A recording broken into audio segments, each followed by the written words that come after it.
أعوذ بالله من الشيطان الرجيم. بسم الله الرحمن الرحيم.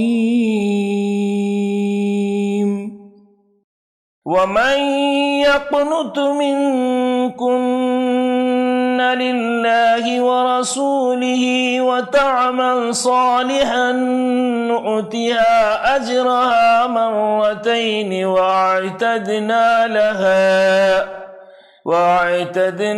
لها رزقا كريما.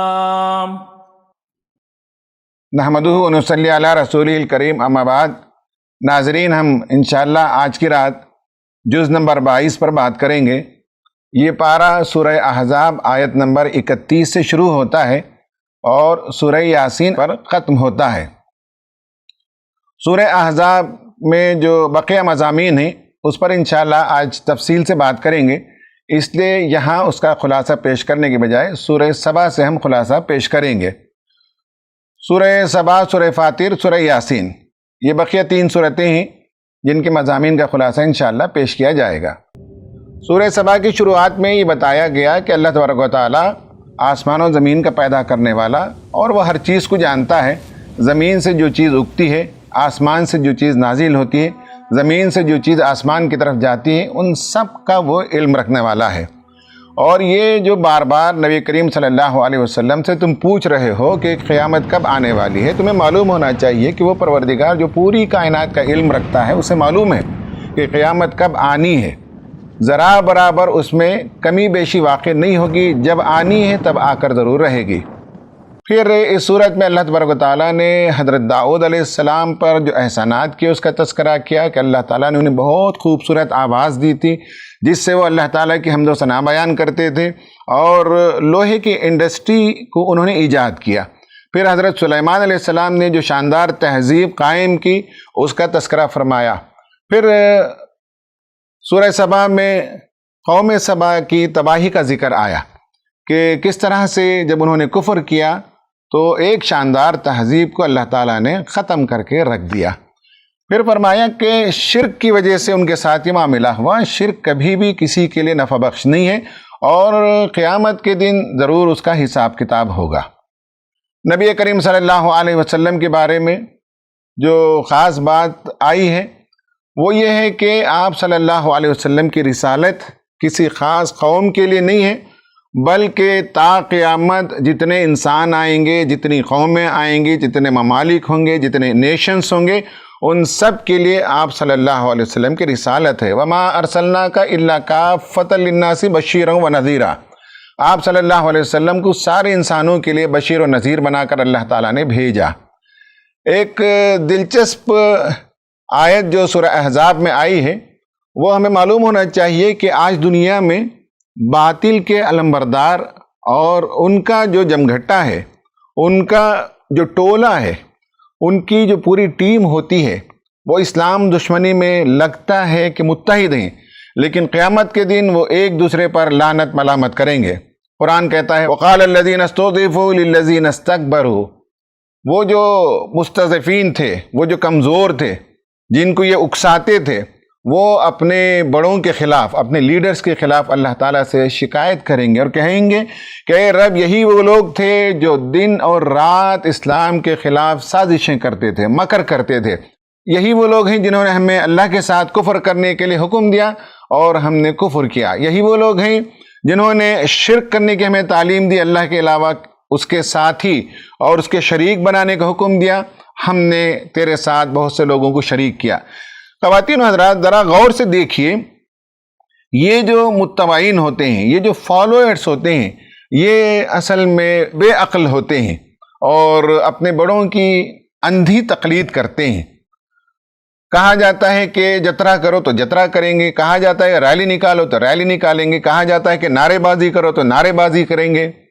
ان سب میں ان کی عقل کا کوئی دخل نہیں ہے، بلکہ جذباتی ہوتے ہیں اور اندھی تقلید کرتے ہیں. آخرت میں جا کر اللہ تعالیٰ کے پاس شکایت کریں گے اور بہت ہی اس دن انہیں ندامت ہوگی اپنے کرتوت پر. اللہ تبارک و تعالیٰ فرماتا ہے کہ ہم ان کے گردنوں پر طوق پہنا دیں گے اس وجہ سے کہ انہوں نے کفر کا رویہ اختیار کیا. اور اللہ تعالیٰ پوچھتا ہے کہ هل یجزون الا ما كانوا يعملون، انہوں نے جو کرتوت کیے ہیں کیا اس کے علاوہ بھی کوئی اور بدلہ انہیں ہو سکتا ہے؟ ایک خوبصورت آیت آئی ہے، اس کو بھی نگاہ میں رکھنی چاہیے، اور وہ بہت ہی ریشنل اپروچ ہے اسلام کے لیے. کہا کہ قل انما اعیدکم بواحدۃ ان تقوموا للہ مثنی وفرادا ثم تتفکروا ما بصاحبکم من جنہ. میں تمہیں ایک بات کی نصیحت کرتا ہوں، تم اللہ تعالیٰ کے لیے ایک ایک یا دو دو کھڑے ہو جاؤ یا جمع ہو جاؤ اور غور کر کے بتاؤ کہ تمہارے صاحب میں یعنی رسول صلی اللہ علیہ وسلم میں جنون کی کیا بات ہے، دیوانگی کی کیا بات ہے، پاگل پن کی کیا بات ہے. وہ تو سین انسان ہی، ان کی باتوں پر غور کرو کہ کتنی عقل مندی کی بات کرتے ہیں، ہوش مندی کی بات کرتے ہیں. پھر تم ان کے خلاف یہ جو لوگوں کو ورغلاتے ہو اس پر تمہیں ایک ایک دو دو مل جل کر بیٹھ کر سوچنا چاہیے. اللہ تبارک و تعالیٰ نے فرمایا کہ بہرحال ان کی مخالفت سے حق مغلوب ہونے والا نہیں ہے، حق لازماً غالب آ کر رہے گا. پھر اگلی صورت میں اللہ تبارک و تعالیٰ نے فرشتوں کی تخلیق کے بارے میں فرمایا اور ان کی جو درجہ بندی ہے اس کا ذکر فرمایا. پھر یہ فرمایا کہ اللہ تبارک و تعالیٰ کے پاس قوت ہے، وہ جس قوم کو چاہے لے آ سکتا ہے، جس قوم کو چاہے تمہاری جگہ بدل دے سکتا ہے. اور یہ سب کام اللہ تعالیٰ اس وقت کرتا ہے جب ان کے درمیان ایک رسول بھیج دے، ایک نبی بھیج دے، ایک وارنر بھیج دے، ایک انذار کرنے والا بھیج دے. تو جب بھی کوئی رسول آ جائے، انذار کرنے والا آ جائے، اس کے بعد قوموں کا فیصلہ ہوتا ہے. اللہ تبارک و تعالیٰ کے اس فیصلے کو کوئی بدل نہیں سکتا سوائے اس کے کہ انسان اگر معافی چاہے، اس کی طرف پلٹ کر آئے تو اللہ تعالیٰ اپنا فیصلہ بدلتا ہے، فرد کے معاملے میں بھی اور قوموں کے معاملے میں بھی. پھر آگے کی صورت میں نبی کریم صلی اللہ علیہ وسلم کے بارے میں بتایا گیا کہ آپ صلی اللہ علیہ وسلم کو اللہ تعالیٰ نے برحق بھیجا ہے، آپ کے پاس قرآن بھیجا ہے، اور آپ صلی اللہ علیہ وسلم کی دعوت کوئی نئی دعوت نہیں، اس سے پہلے بھی جتنے انبیاء آئے یہی دعوت لے کر آئے تھے. مگر ان میں سے جن لوگوں نے رسولوں کا انکار کیا ان کے ساتھ انجام جو کچھ ہوا وہی انجام تمہارے ساتھ بھی ہو سکتا ہے. خواتین و حضرات، یہ وہ مضامین تھے جو اس پارے میں آئے ہیں جن کا میں نے خلاصہ آپ کے سامنے پیش کیا ہے. اب ہم آج کے خصوصی موضوع پر بات کریں گے. سائیکالوجی کا ایک اہم موضوع ہوتا ہے پرسنالٹی، شخصیت. اسی سے پرسنالٹی ڈیولپمنٹ ہے، پرسنالٹی ریفارمیشن ہے، یعنی یہ کہ شخصیت سازی کیسے ہو، شخصیت کی کایا پلٹ کیسے ہو. لیکن پہلے یہ سمجھنا ضروری ہے کہ شخصیت کیا چیز ہے. شخصیت کو مختلف طریقوں سے ماہرین نفسیات نے ڈیفائن کیا ہے. ان میں سے جو غالب طریقہ ہے وہ لوگوں کی خصوصیات پر ان کی تعریف کی جاتی ہے، ان کو ڈیفائن کیا جاتا ہے ٹریٹس کی بنیاد پر، اوصاف کی بنیاد پر. قرآن مجید نے بھی انسانوں کو اوصاف کی بنیاد پر تقسیم کیا ہے، جس کا تذکرہ میں نے پارہ نمبر 1 میں کیا. آج ہم صرف ایک آیت لیتے ہیں، سورہ نمبر 33 آیت نمبر 35. اس ایک آیت میں اللہ تبارک و تعالیٰ نے مومنین کی 10 صفات کا تذکرہ کیا ہے. ان 10 صفات پر ایک ہم نظر ڈالیں گے، پھر اس کے بعد ہم ٹریڈ تھیوری پر بات کریں گے اور مغرب کا جو تصور ہے اس سے اسلام کا تصور شخصیت، اسلام کا کانسیپٹ آف پرسنالٹی کیسے ڈیفرنٹ ہے اس پر ہم بات کریں گے. یہ آیت ہے ان المسلمین والمسلمات والمؤمنین والمؤمنات والقانتین والقانتات والصادقین والصادقات والصابرین والصابرات والخاشعین والخاشعات والمتصدقین والمتصدقات والصائمین والصائمات والحافظین فروجہم والحافظات والذاکرین اللہ کثیرا والذاکرات اعد اللہ لہم مغفرتا واجرا عظیما. ان میں جو 10 صفات کا تذکرہ آیا ہے انشاءاللہ ہم تفصیل سے اس پر بات کریں گے. لیکن یہ بات یاد رہے کہ جب بھی ہم کسی آیت کو سمجھنا چاہیں تو اس سے آگے جو آیتیں گزری ان پر بھی ایک نگاہ ڈال لینی چاہیے، اس کے بعد میں جو آیتیں آتی ہیں ان پر بھی ایک نظر ڈال لینی چاہیے۔ ما سبق و ما بعد کے اصول پر آگے اور پیچھے کی آیتوں سے ان آیتوں کا مفہوم طے کرنے میں آسانی ہوتی ہے۔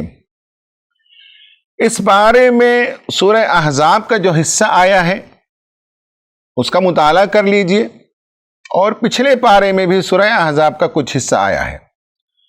اس میں معلوم ہوتا ہے کہ بعض پرسنالٹیز کا اللہ تبارک و تعالیٰ نے ذکر کیا جو مومنوں کے لیے ماڈل ہیں، اسوہ ہیں، انہیں فالو کرنا چاہیے، وہ اچھے ماڈلز ہیں، اور بعض ماڈلز کا ذکر کیا جو برے ماڈلز ہیں، جو ان ریسورسفل پرسنالٹیز ہیں، جو وکٹ پرسنالٹیز ہیں، ان کی اتباع نہیں ہونی چاہیے۔ ہمیں اپنی شخصیت کو بنانے میں جو اچھی شخصیات ہیں انہیں آئینے کے حصے سے سامنے رکھنا ہے اور اپنی صفات کو درست کرنا ہے، اور اگر کوئی بری صفت ہے تو قرآن نے جو مذموم صفات کا تذکرہ کیا ہے برے لوگوں کے حوالے سے، اسے دیکھ کر ہمیں اپنی شخصیت کو درست کرنا ہے۔ پہلی بات یہ کہی گئی ہے کہ النبی اولا بالمؤمنین من انفسہم، نبی کریم صلی اللہ علیہ وسلم کی ذات گرامی مومنین کے لیے ان کی ذات سے بھی زیادہ قابل ترجیح ہے، لہٰذا ہماری نگاہ وہاں ہونی چاہیے، ہمیں اس ماڈل کے مطابق اپنی زندگی کو ڈھالنے کی ضرورت ہے۔ وَأَزْوَاجُهُ أُمَّهَاتُهُمْ، دوسرا کریکٹر جو پیش کیا گیا وہ امہات المومنین کا ہے، خواتین کے لیے خاص کر جو ماڈل فالو کرنا چاہیے اس کا تذکرہ آیا ہے۔ پھر اللہ تبارک و تعالیٰ نے بہت ہی صاف الفاظ میں کہا لَقَدْ كَانَ لَكُمْ فِي رَسُولِ اللَّهِ أُسْوَةٌ حَسَنَةٌ، تمہارے لیے نبی کریم صلی اللہ علیہ وسلم کی زندگی میں بہترین اسوہ ہے۔ پھر صحابہ اکرام کا اسوہ پیش کیا، من المؤمنین رجال صدقوا ما عاہدوا اللہ علیہ، صحابہ اکرام رضوان اللہ تعالی علیہم اجمعین میں جو لوگ شہید ہو چکے ان کی بھی مثالیں ہیں کہ کس طرح سے انہوں نے اپنے عہد کو جو اللہ تعالیٰ سے انہوں نے کیا پورا کر دکھایا، وہ سچے ثابت ہوئے اپنے کمٹمنٹ میں۔ پھر اللہ تعالیٰ نے امہات المومنین کو بھی بتایا کہ تم عام دنیا کی عورتوں کی طرح نہیں ہو، یا نساء النبی لستن کاحد من النساء، دنیا کی عام عورتوں کی طرح تمہارا مقام نہیں ہے، تم رسول کی بیویاں ہو، اور آپ صلی اللہ علیہ وسلم جس مشن کو لے کر آئے ہیں اس مشن کے لیے تم ذمہ دار ہو، اسے پھیلانے کے لیے، اسے عام کرنے کے لیے، اور نبی کریم صلی اللہ علیہ وسلم سے جو تعلیم تمہیں ملی ہے وہ دوسروں تک پہنچانا تمہارا کام ہے۔ اس کے بعد ان المسلمین والمسلمات والی آیت آتی ہے، تو اس سے پہلے کچھ ماڈلز آ گئے اور وہ سب اچھے ماڈلز آئے۔ اس کے بعد کچھ اور ماڈلز اللہ تعالیٰ نے پیش کیے، ان میں سے منافقین کا کردار ہے، ان میں سے بنی اسرائیل کا کردار ہے، ان میں سے کفار کا رویہ ہے۔ ان تینوں رویوں کو اختیار کرنے سے منع کیا گیا اور فرمایا گیا یا ایھا الذین آمنوا لا تکونوا کالذین آذوا موسیٰ، حضرت موسیٰ علیہ السلام کو بنی اسرائیل بہت تکلیف دیتے تھے، بہت اذیتیں دیتے تھے، ان کی بات کا انکار کرتے تھے، ان کے ہر حکم پر حجت کرتے تھے۔ تو اللہ تعالیٰ نے کہا کہ تمہیں بنی اسرائیل کا شیوہ اختیار نہیں کرنا چاہیے، جس طرح سے انہوں نے اپنے رسول کو تکلیف دی، تمہیں نہیں چاہیے کہ تم اپنے رسول کو تکلیف دو۔ یہ ایک برا ماڈل ہے جو رسول کے ساتھ، بڑوں کے ساتھ اختیار کیا جائے۔ پھر اس کے بعد کفار کا بھی ذکر آیا اور منافقین کا بھی ذکر آیا، جس پر میں نے گفتگو کی ہے کل والے پارے میں۔ اس میں مومنین کی جو صفات آئی ہیں ان کو ہم 1 بائی 1 لیتے ہیں۔ ان میں جو 10 صفات ہیں، اسلام، ایمان اور قنوت، یہ اصل میں تھاٹ پروسیس سے متعلق ہیں۔ انسان کی سوچ بدلتی ہے تو وہ خدا کے آگے سبمٹ کرتا ہے، انسان کی سوچ بدلتی ہے تو وہ ماورائی حقیقتوں کو ماننے لگتا ہے، اپنے حواس خمسہ سے آگے کی چیزوں کے وجود کو بھی وہ تسلیم کرتا ہے۔ اور اللہ تعالیٰ کے آگے وہ جھکتا بھی ہے۔ پھر اس کے بعد صدق، صبر اور خشوع، یہ ایٹیٹیوڈ ہے، یہ انسان کا سوچنے کا انداز ہے، دنیا کو دیکھنے کا انداز ہے۔ پھر اس کے بعد صدقہ، روزہ، عفت و حیا اور ذکر اللہ، یہ بیہیویئر ہے۔ یعنی ٹریٹ جب ہم کہتے ہیں تو کسی فرد کی سوچ، کسی فرد کا ایٹیٹیوڈ، نظریہ، زاویہ نگاہ اور کسی فرد کا رویہ، یہ سب اس میں شامل ہیں۔ اور یہاں ہم دیکھتے ہیں کہ 10 صفات کو ہم 3 خانوں میں تقسیم کر کے سمجھ سکتے ہیں۔ یہ میں طلباء و نوجوانوں کے سمجھنے کے لیے اس طرح سے تقسیم کر کے پیش کرتا ہوں، ورنہ یہ آیت اپنے آپ میں ایک یونٹ ہے، اور آپ جس طریقے سے پڑھیں گے، جس طریقے سے دیکھیں گے، اس طرح سے اس کے مفہوم آپ کے سامنے آئیں گے۔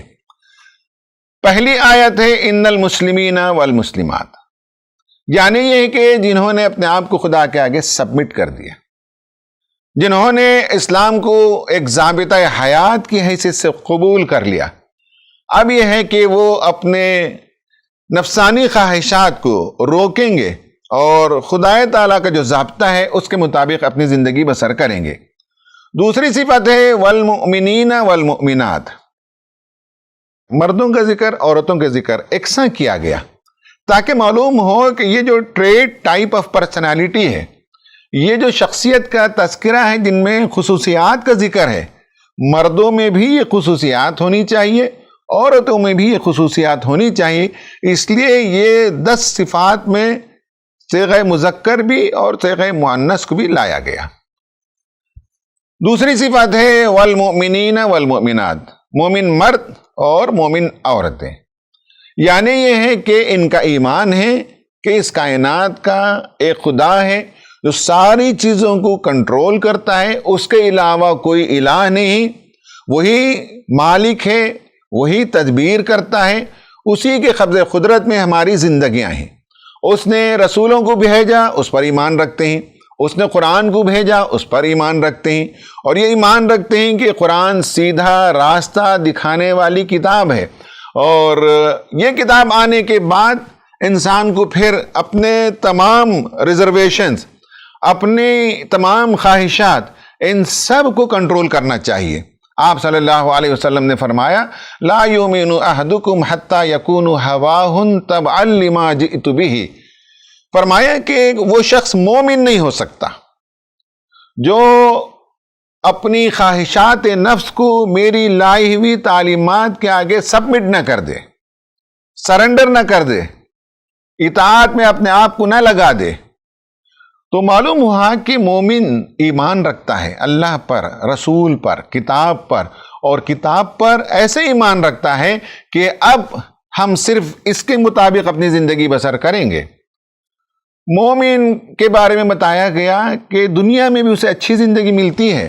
من عمل صالحا من ذکر او انثى وهو مؤمن فلنحینہ حیاتا طیبہ، جو کوئی نیک عمل کرے گا، خواہ وہ مرد ہو کہ عورت، اور ہو وہ مومن، تو ہم ضرور اسے دنیا میں بھی ایک پاک زندگی عطا کریں گے۔ تو مومن کا مطلب یہ ہوا کہ بلیف کرنے کے نتیجے میں صرف آخرت اورینٹڈ ہی نہیں ہے، اس دنیا میں بھی مومن کے لیے اچھی زندگی ہے۔ اس دنیا میں جتنی مشکلات آتی ہیں، جو حق باطل کی کشمکش ہوتی ہے، ان سب میں اللہ تعالیٰ ان کے ساتھ ہوتا ہے۔ وَأَنَّ اللَّهَ مَعَ الْمُؤْمِنِينَ، معلوم ہونا چاہیے کہ اللہ تعالیٰ مومنین کے ساتھ ہوتا ہے۔ وَكَانَ حَقًّا عَلَيْنَا نَصْرُ الْمُؤْمِنِينَ، حق باطل کی کشمکش میں انبیاء کرام علیہ السلام کے بارے میں خصوصیت کے ساتھ کہا، اور عام مومنین کے لیے بھی یہ وعدہ ہے کہ ہمارے اوپر یہ لازم ہے، یہ حق ہے کہ مومنین کی ہم نصرت کریں۔ تو مومنین جو لفظ آیا ہے اس کے پیچھے یہ ساری باتیں شامل ہیں۔ پھر اس کے بعد تیسری جو اصطلاح ہے یا جو تیسری جو ٹریٹ ہے، صفت ہے، وہ ہے والقانتین والقانتات، یعنی قنوت کا مطلب ہے مطیع و فرمان ہو جانا، اللہ کے فرمان کے آگے اطاعت کا رویہ اختیار کرنا، اپنی مرضی، اپنی چوائس اور اپنا جو فریڈم ہے اس کو استعمال کرتے ہوئے حق کو قبول کرنا، ڈیواؤٹ پرسن بن جانا، یہ ایک صفت ہے۔ پھر اس کے بعد فرمایا والصادقین والصادقات، راست باز ہوتے ہیں، جو بھی بات کریں گے وہ سچ بات کریں گے اور ٹروتھ فل ہوں گے اپنی زندگی میں، اپنی گفتار میں، اپنے کردار میں، اپنے معاملات میں کھرے ہوں گے، سچے ہوں گے۔ ان کی زبان وہی بولے گی جسے ان کا ضمیر صحیح جانتا ہے۔ یہ سچ بولنے والے، راست باز، ٹروتھ فل لوگ ہوتے ہیں۔ پھر فرمایا والصابرین والصابرات، صبر کرنے والے مرد اور صبر کرنے والی عورتیں، یعنی دین پر چلنے کے لیے بھی صبر چاہیے، دین کی دعوت کو بھی دنیا کے سامنے پیش کرنے کے لیے صبر چاہیے، دین کو قائم کرنے کے لیے جو جد و جہد کی جائے گی، اس راہ میں جو مشکلات آئیں گے، جو پریشانیاں انہیں آئیں گے، جو خطرات بھی سامنے آئیں گے، ان سب کو وہ برداشت کریں گے، لیکن کبھی بھی اپنی منزل کو کھوٹی نہیں کریں گے، اس سے پیچھے نہیں ہٹیں گے، اور ساری مصیبتیں وہ ضرور اٹھائیں گے، نقصانات سے وہ ضرور دوچار ہوں گے، لیکن یہ ہے کہ وہ ثابت قدمی کے ساتھ مقابلہ کریں گے، پیچھے نہیں ہٹیں گے۔ کوئی خوف، کوئی لالچ، کوئی خواہشات نفس اور کوئی نقصان ان کو سیدھی راہ سے ہٹا دینے میں کامیاب نہیں ہو سکتا، یہ ہمیں معلوم ہونا چاہیے۔ پھر اس کے بعد ایک اور صفت آئی والخاشعین والخاشعات، یعنی یہ کہ اللہ کے آگے جھکنے والے، ہمبل لوگ۔ اس پر انشاءاللہ ہم آگے موقع ملے تو تفصیل سے بات کریں گے۔ اس کے بعد یہ ہے کہ ہمبل کا مطلب یہ ہے کہ وہ تکبر و استکبار کا رویہ اختیار نہیں کرتے، بلکہ ہمیشہ احساس رکھتے ہیں کہ وہ اللہ کے بندے ہیں، اور اللہ کے بندے عاجز ہوتے ہیں، نرم چال چلتے ہیں، اور ان کی گفتگو میں نرمی ہوتی ہے۔ پھر والمتصدقین والمتصدقات، مال کے معاملے میں بھی ان کی صفت یہ ہے کہ وہ چیریٹیبل ہوتے ہیں، صدقہ دینے والے ہوتے ہیں، خدا کے راستے میں خرچ کرنے والے ہوتے ہیں، بندوں کے حقوق کو پہچاننے والے اور اسے ادا کرنے والے ہوتے ہیں۔ کوئی یتیم، کوئی مسکین، کوئی بیوہ، کوئی غریب، کوئی محتاج اپنے محلے میں، اپنے علاقے میں وہ دیکھیں اور ان کی مدد کے لیے نہ دوڑیں، ایسے نہیں ہو سکتے، بلکہ ہمیشہ ان کی فکر کرنے والے ہوتے ہیں اور ان کی ضروریات کی تکمیل کے لیے وہ دوڑ دھوپ کرتے ہیں۔ والصائمین والصائمات، وہ روزے رکھنے والے۔ مفسرین نے لکھا ہے کہ فرض روزوں کے علاوہ مومن کی صفت یہ ہوتی ہے کہ وہ نفل روزوں کا بھی اہتمام کرتا ہے۔ پھر فرمایا والحافظین فروجہم والحافظات، شرمگاہوں کی حفاظت کرنے والے مرد اور شرمگاہوں کی حفاظت کرنے والی عورتیں، یعنی یہ ہے کہ وہ زنا نہیں کرتے، زنا کے قریب بھی نہیں پھٹکتے، بلکہ اس کا جو لوئسٹ لیول ہو سکتا ہے وہ گندگی، فحش، جس سے اس کی شروعات ہوتی ہے اور اختتام ہوتا ہے زنا کی طرف، ان تمام راستوں سے اپنے آپ کو بچاتے ہیں، عریانیت سے اپنے آپ کو محفوظ رکھتے ہیں۔ کپڑے پہننے میں، زندگی کے چال ڈھال میں وہ حیا کا اہتمام کرتے ہیں۔ پھر فرمایا گیا وَالذَّاكِرِينَ اللَّهَ كَثِيرًا وَالذَّاكِرَاتِ، اور اللہ تعالیٰ کو کثرت سے یاد کرنے والے، صبح کرتے ہیں تو ذکر اللہ سے صبح کرتے ہیں، رات ہوتی ہے تو ذکر اللہ سے، اٹھتے ہوئے، بیٹھتے ہوئے، کھانا کھاتے ہوئے، طہارت کو جاتے ہوئے، طہارت سے آتے ہوئے، کپڑا پہنتے ہوئے، گھر سے باہر نکلتے ہوئے، کسی سے ملاقات کرتے ہوئے اللہ تعالیٰ کو ہمیشہ یاد کرتے رہتے ہیں۔ اس لیے بندے مومن کی زندگی میں سبحان اللہ، الحمدللہ، ماشاء اللہ، یہ سب کلمات اسلامی کلچر کا حصہ ہیں اور مومنوں کی زندگی میں آپ دیکھ سکتے ہیں۔ یہی نہیں، اللہ کو یاد کرنے کا مطلب ہے کوئی مشکل در پیش آ جائے، دل ہی دل میں وہ اللہ تعالیٰ کو فوراً یاد کرے گا، غلطی ہو جائے تو اللہ تعالیٰ کو یاد کرے گا، گناہ سرزد ہو جائے تو نادم ہوگا اور چپکے چپکے سے اللہ تعالیٰ کو پکارے گا، توبہ کرے گا۔ صبح سے لے کر رات تک کی زندگی میں کوئی لمحہ ایسا نہیں گزرتا بندہ مومن کا جب وہ اللہ تعالیٰ سے غافل ہو جائے۔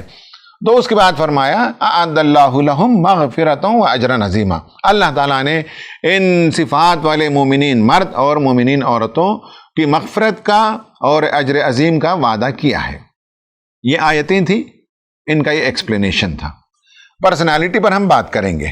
جب بھی ہم کسی فرد کو دیکھتے ہیں تو ہم اسے ڈسکرائب کرتے ہیں، جب بھی ہم کوئی ڈاکومنٹری دیکھتے ہیں تو ہم ڈسکرائب کرتے ہیں اور لوگوں کو ہم فرق کرتے ہیں، یہ اچھا، یہ برا، یہ فیاض، یہ بخیل، یہ خوش مزاج، یہ تنگ دل، اس طرح سے ہم لوگوں کو کچھ ٹائٹلز کے ذریعے سے، کچھ صفات کے ذریعے سے پہچانتے ہیں اور بیان کرتے ہیں۔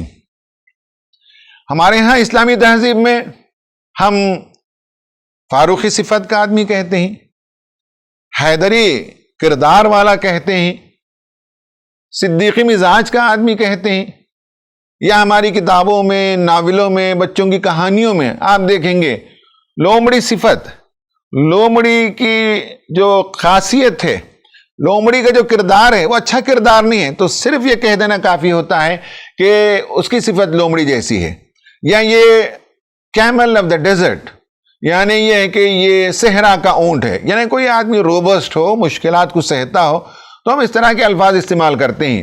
یہ ہماری عام زندگی میں ہم دیکھتے ہیں، استعمال کرتے ہیں، البتہ اسے تھیوری کی شکل میں کبھی ہم نے دیکھا نہیں، اس لیے آج میں نے سوچا کہ قرآن کی روشنی میں اس تھیوری کو سمجھاؤں اور جو کچھ ٹریڈ تھیوری موجود ہے اس سے اسلام کیسے مختلف ہے یہ بتانا ہے۔ دیکھیں کہ ٹریڈ کو میجر کرنے کے لیے بے شمار کوشچنرز دنیا نے ایجاد کیے، ان میں سے مشہور ترین کوشچنر وہ بگ 5 کا ہے۔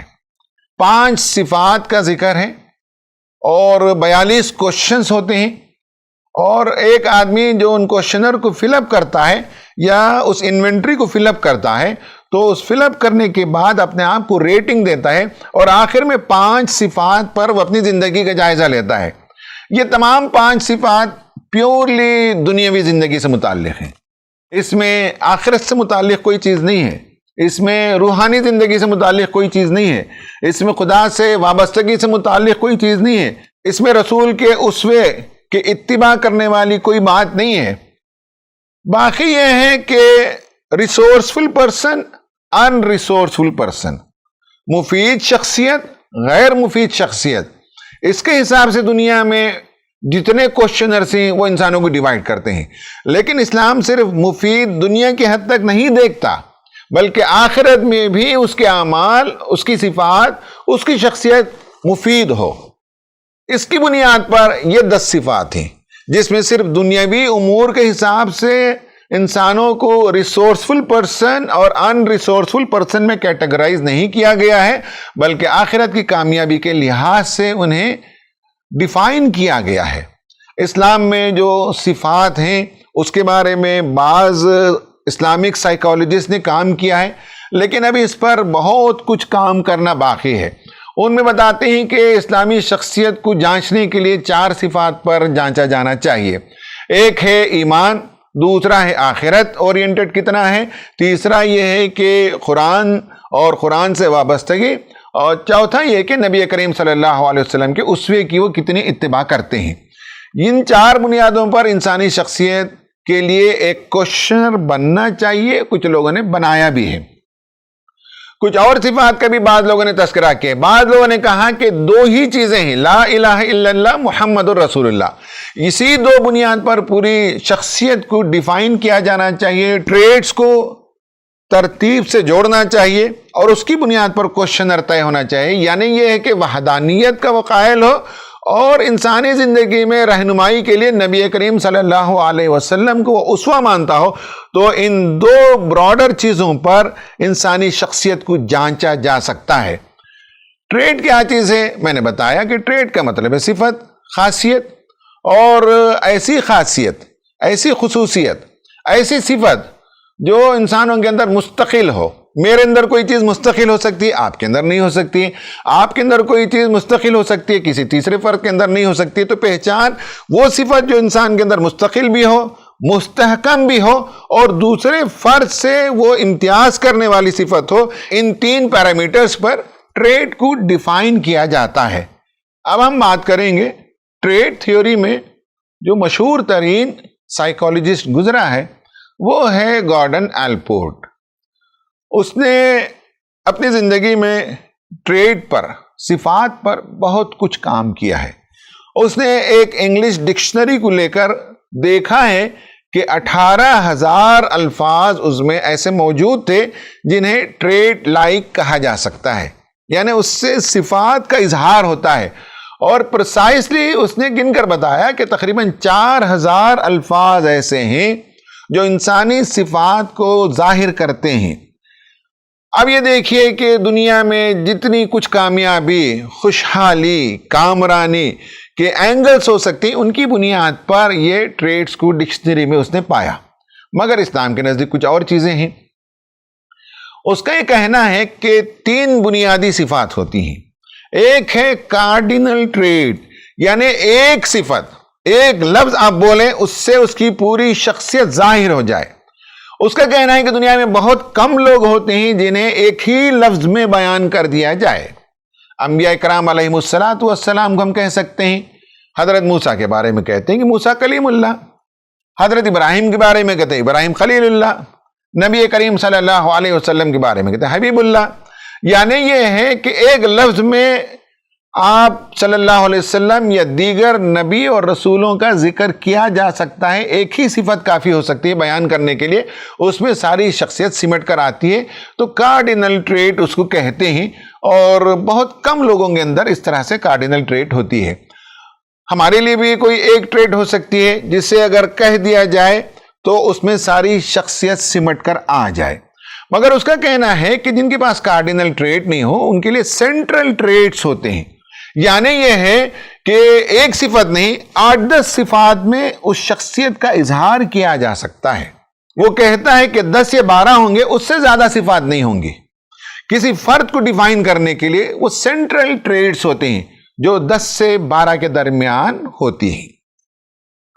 اس کے بعد تیسرا وہ کہتا ہے کہ سیکنڈری ٹریٹ ہے، کارڈینل ٹریٹ ہے، اس کے بعد سینٹرل ٹریٹ ہے، اس کے بعد سیکنڈری ٹریٹ ہے۔ سیکنڈری ٹریٹ کا مطلب یہ ہے کہ کسی فرد کے بارے میں ہم کہیں کہ اسے چاکلیٹ بہت پسند ہے، اسے فورین کی گاڑیاں پسند ہیں، اسے خوبصورت کپڑے پہننے کا شوق ہے، اس سے اس کی پوری شخصیت ظاہر نہیں ہوتی ہے، لیکن اس کی شخصیت کا ایک نمایاں پہلو ہے۔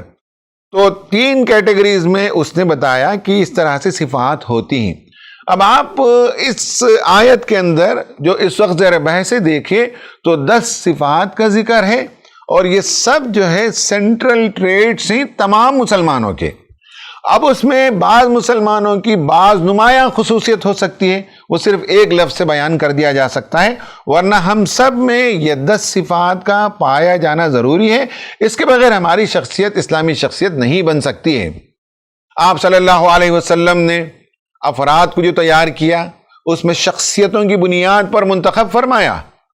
آپ کی 23 سالہ زندگی میں جتنے صحابہ اکرام رضوان اللہ تعالی علیہم اجمعین آپ صلی اللہ علیہ وسلم کے قریب تھے، ان میں آپ دیکھ سکتے ہیں کہ حضرت علی رضی اللہ تعالیٰ عنہ بچے تھے جب آپ نبی بنے، 12 سال کے تھے، تو آپ کا ایک ساتھی بچہ ہو، نوجوان ہو، جو دوڑ دھوپ کر سکے اور آپ کے پرسنل اسسٹنٹ کی حیثیت سے کام کر سکے، آپ نے ان کی صفات کی بنیاد پر انہیں قریب رکھا۔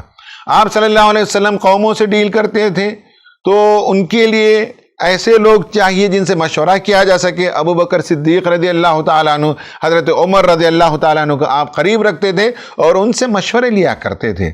کسی نوجوان صحابی کو مدینہ میں جا کر دعوتی کام کے لیے منتخب کرتے ہیں، کسی نوجوان صحابی کو ٹیم کو لیڈ کرنے کے لیے، لشکر کو لیڈ کرنے کے لیے منتخب کرتے ہیں، تو صفات کی بنیاد پر آپ صلی اللہ علیہ وسلم منتخب کرتے تھے۔ یہ ہم کہہ سکتے ہیں کہ یہ کارڈینل ٹریٹ ہے، یہ نمایاں صفت اس صحابی میں موجود تھی اور آپ نے اس کام کے لیے انہیں منتخب کیا۔ اس کے علاوہ یہ سینٹرل ٹریٹ ہم سب کے اندر ہونی چاہیے، اور اس کے بعد بعض صفات میں ہر فرد مختلف ہو سکتا ہے۔ امام ابن تیمیہ کہتے ہیں کہ کسی شخص کو علم سے زیادہ دلچسپی ہوگی اور زہد سے دلچسپی کم ہوگی، کسی فرد کو زہد سے زیادہ دلچسپی ہوگی لیکن علم سے دلچسپی کم ہوگی، کیونکہ اللہ کے رسول صلی اللہ علیہ وسلم نے فرمایا کہ ایمان کی 70 شاخیں ہیں، تو 70 شاخوں میں بعض لوگوں کے اندر بعض شاخوں کے اثرات نظر آئیں گے، تو اس طرح سے افراد بدل جائیں گے۔ حالانکہ سب کا اللہ پر ایمان ہے، سب ایمان رکھنے والے ہیں، سب کا جو ہے اورینٹیشن جو ہے خدا کی طرف ہے، آخرت کی طرف ہے، اس کے باوجود ان میں تھوڑا سا فرق ہو سکتا ہے۔ اسی طرح میں نے اس سے پہلے کسی تقریر میں بتایا تھا، علامہ ابن قیم جوزی رحمۃ اللہ علیہ نے مدارج السالکین میں بتایا کہ جو اللہ کے راستے میں آگے بڑھتے ہیں ان کے الگ الگ اسٹیشنز ہوتے ہیں، الگ الگ مدارج ہوتے ہیں، تو اس سے انسانی زندگیوں میں فرق ہوتا ہے صفات کی بنیاد پر۔ اور یہ جو فرمایا گیا کہ جنت کے 8 دروازے ہیں اور 8 دروازوں سے الگ الگ قسم کے لوگ داخل ہوں گے، تو اس سے معلوم ہوا کہ مومنین میں جو کارڈینل ٹریٹ ہوتا ہے، جو اسپیشل خصوصیت ہوتی ہے، اس کی بنیاد پر ایک ایک دروازے سے وہ لوگ داخل ہوں گے۔ تو سمجھ لینا چاہیے کہ کچھ صفات ہیں جو سب میں ہو لازم ہے، کچھ صفات ہیں جو بعض افراد کی شناخت ہے، پہچان ہے، یہ دونوں کے ساتھ چلتے رہنا چاہیے۔ اب ہم اپنی گفتگو کے اختتام پر آتے ہیں اور یہ دیکھیں گے کہ ویسٹرن جو ورلڈ ویو ہے اور اسلامک ورلڈ ویو، دونوں میں جو فرق ہے اس کی بنیاد پر شخصیت کو ڈیفائن کرنے میں فرق ہو جاتا ہے۔ ایک ورلڈ ویو یہ ہے کہ انسان کا کوئی پیدا کرنے والا نہیں، انسان اسی دنیا کے لیے پیدا کیا گیا ہے، اسے کوئی خدائی رہنمائی کی ضرورت نہیں ہے، تو شخصیت ویسے ہی بنے گی۔